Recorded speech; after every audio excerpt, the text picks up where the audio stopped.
শক্তি দিয়ে কি হবে, মেয়েটা পটবে? একদম। দে এবার 500 টাকা দে।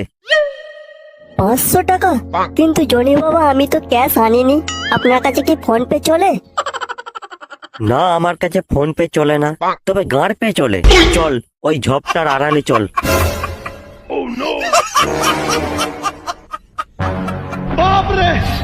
কি রে খোঁচা, কি করবো বলতো? এ তো পুরো বড় ফাঁক করে ছেড়ে দেবে।